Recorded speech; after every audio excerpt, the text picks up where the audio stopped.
Hello bookworms, welcome to another video. Cool.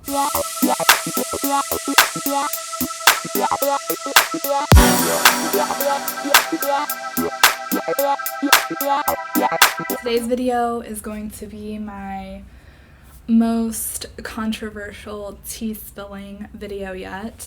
I usually don't have that many unpopular opinions, but in this case, this is my first unpopular opinion video. I feel like I have to give a little bit of a disclaimer because it is my first unpopular opinion. It's an opinion. So you can have yours and I can have mine and we can talk about whether or not we agree or disagree. So, with that said, A Man Called Ove by Frederik Backman. Oh, P.S. This might be my new filming setup. I'm in my bedroom. I got a new desk and I don't currently have a chair, so I am kneeling on the floor. But yeah, just really easy to put the tripod on the desk and the mic and to have this set up. And it's kind of bookish. So anyway, A Man Called Ove. I listened to it on audiobook, which is probably great that I did because I would have pronounced it Ove instead of Uva. That's one thing that I really like about audiobooks is it helps with pronunciation. It was a pretty quick listen. I'm not the best with audiobooks, but trying to be better. I've kind of come to the conclusion that I just can't listen to any type of fantasy or sci-fi on audio because there are too many details that I'm having to take in, and as I'm a slower learner when it comes to listening, that's just it doesn't connect with me when it's trying to build a whole world and a whole magic system or whatever it is. That's too much for me to try to learn auditorily. So fiction though has been fun, and I've also listened to a memoir and like stuff like that. So good audiobook. I would recommend the audiobook. The reading, whoever did it, LOL, did a great job. Loved the different voices and emotion that they put into it. And just to like do some more positives of the book before I get into the nitty-gritty. I have read other work by Frederik Backman. This was his first book. I guess he was a blogger for like newspapers but had his own blog and whatever, and had this idea for a book, and it's been an international bestseller. He's not a native English speaker, so it's been translated, and I don't know, I mean, if you look on Goodreads, it's like 4.4 as the rating, which is honestly amazing for how long the book has been out. That's people consistently loving this book, which is great.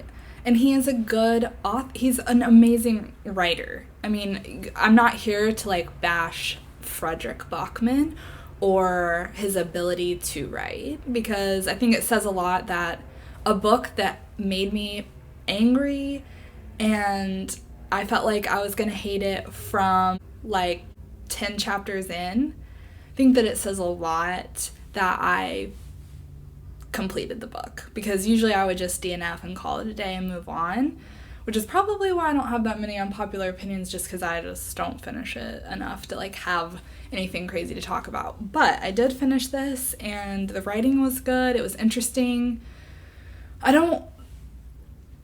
just don't think that the characters were believable, but the plot was good enough that I wanted to finish it, and the writing was really beautiful, and there were like parts that were really inspiring and beautiful and creative and you know, everything that's great about writing.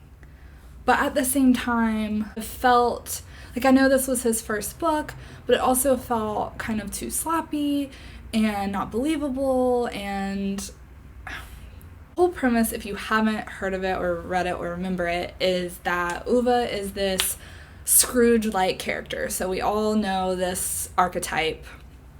Scrooge, this older man who is angry at the world and he hates everything. He has no joy.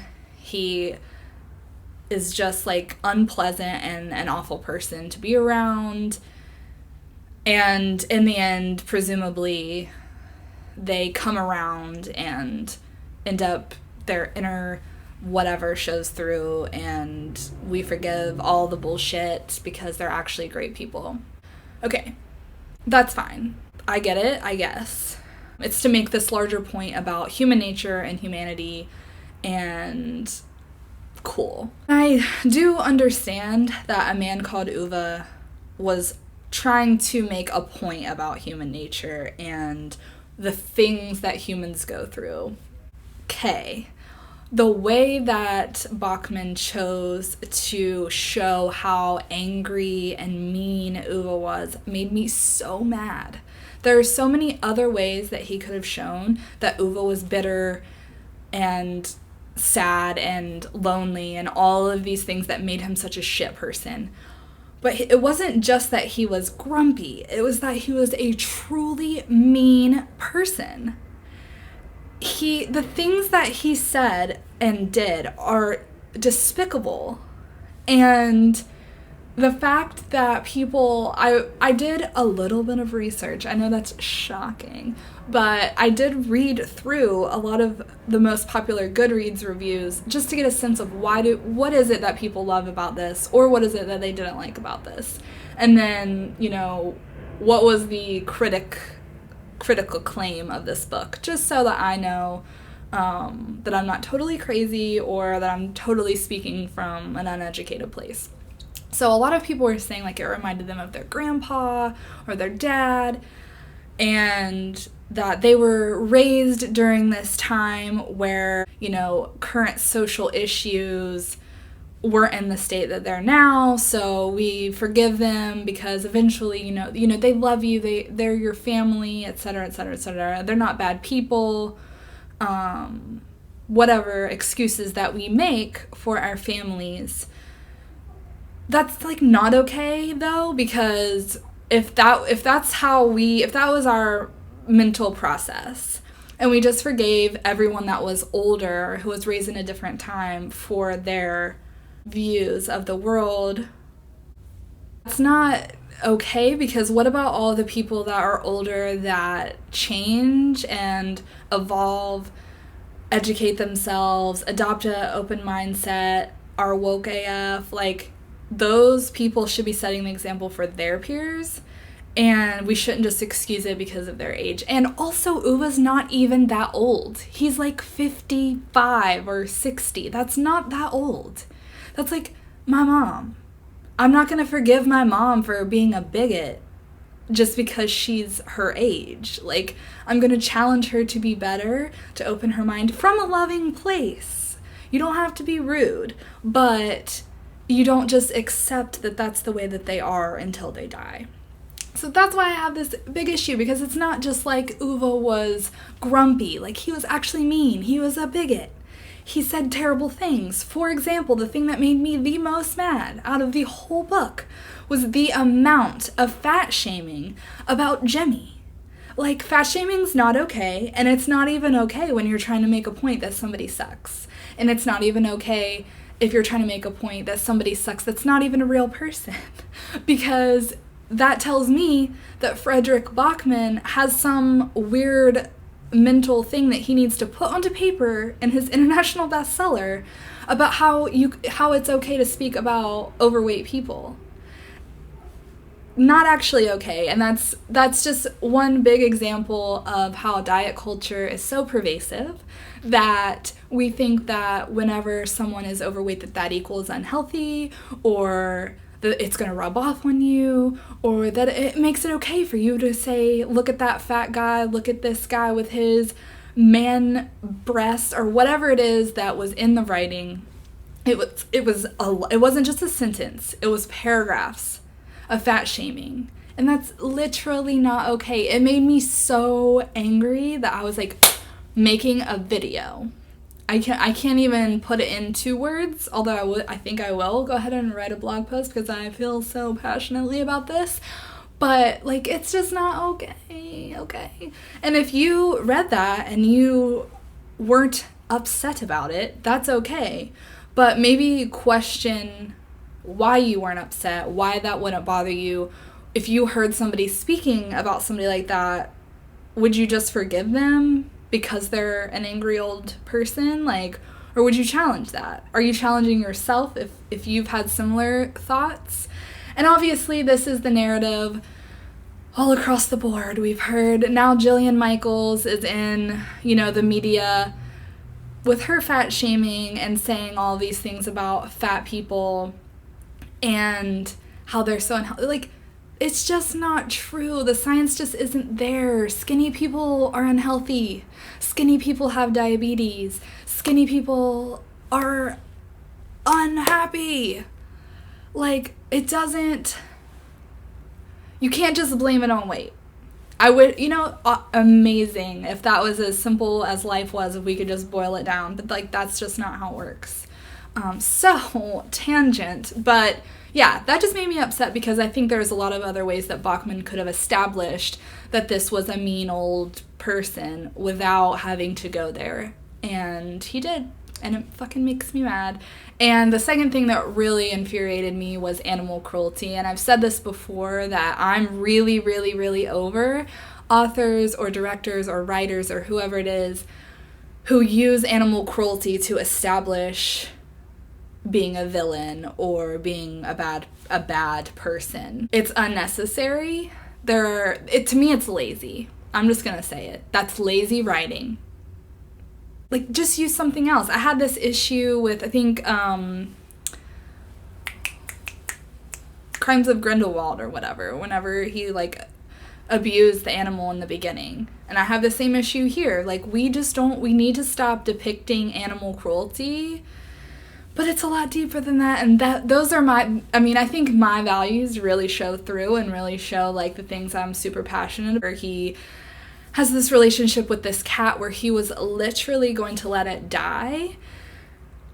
Like, it's just, it's just lazy. It's just unnecessary, He was gonna let this cat freeze to death, and if it wasn't for someone else stepping up and saving this animal's life, it would have died.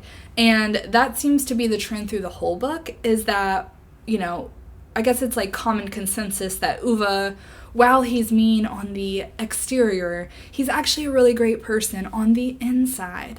But I'm gonna call bullshit there too, because never once does he seem to choose to do the right thing because it's something that he wanted to do.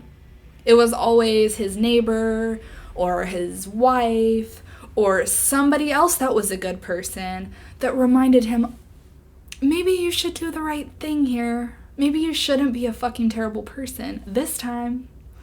And so to me, that's not redeemable. That's not a redeemable quality just because every now and again you listen to the good people in your life. And I also think it's very unbelievable that he would be such a mean, terrible person and people would still love him. But I guess maybe it's not that unbelievable because I do know a lot of shitty people that are in relationships, long-term relationships. So maybe, for all I know, that was Backman's real message, was that we need to stop allowing shit people to be so close to us. I don't know. Like, maybe it was some subliminal messaging that he was trying to get across all along. So if that's the case, great. Hello. So I was just editing this video and realized that one of the sound clips made me sound like a robot, and it was an additional clip because I realized that I forgot to talk about the toxic masculinity in A Man Called Ove. So I didn't want to leave that out because that also really bothered me. While not shocking that it would be included, it was really pervasive. Like, a lot of talk about what makes a man strong, what makes a man, what makes a man this, that, or the other. There's a whole part about how women can't plan things because they're emotional and, just a lot of that stuff. And I didn't want to edit this video and then delete that clip and not talk at all about it. So yes, just another point. Let's see. And then the whole part about I forget his name, but the queer character that hadn't come out to his family, and Ove was like calling him bent, which I had to Google, and it's like some 18th century slang word for sexual deviance. Because, you know, that's what that's what gay people were classified as sexually deviant. And that's fucked up. Like, it's just that all these things that it's like Backman was like, how, like, in all the ways can we just be ridiculous with establishing that this character sucks, while he's also trying to make the point, though, that this character doesn't actually suck. Just doesn't really add up, does it? Anyway, I think I'm done ranting. If you haven't read it, I don't know, I guess you can and we can talk about it, but it just made me really mad. And while the writing was good, and there were some parts that were very poignant, and especially in regards to aging and grief, because ultimately Ove's wife died, and all of these things happened throughout his lifetime to make him who he was, to make him mean and angry and bitter. And I think there is a good point that you shouldn't let the circumstances of your life turn you into a mean, angry person, and that's a wonderful message that I think a lot of people could benefit from.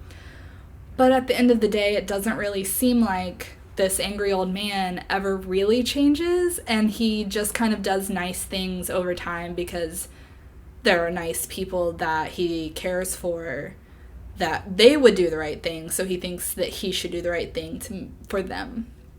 And so it's just kind of like a weird mixed message. Times do change, but people can too. And that's the beauty of human nature. You know, Ove keeps trying to kill himself, you know. Again, like, this book is written as, like, suicide is funny. Or, okay, I'm not being fair. That he's trying to make these suicidal attempts be funny, because Ove keeps getting interrupted. Keeps trying to kill himself. He just wants to die. He has nothing to live for.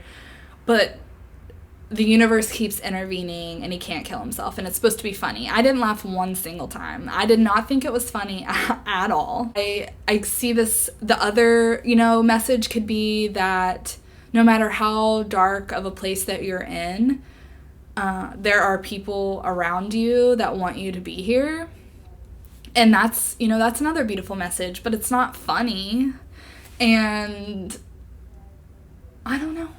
I just didn't love it, y'all. I did give it 3 stars because, like I said, there are some redeeming qualities, and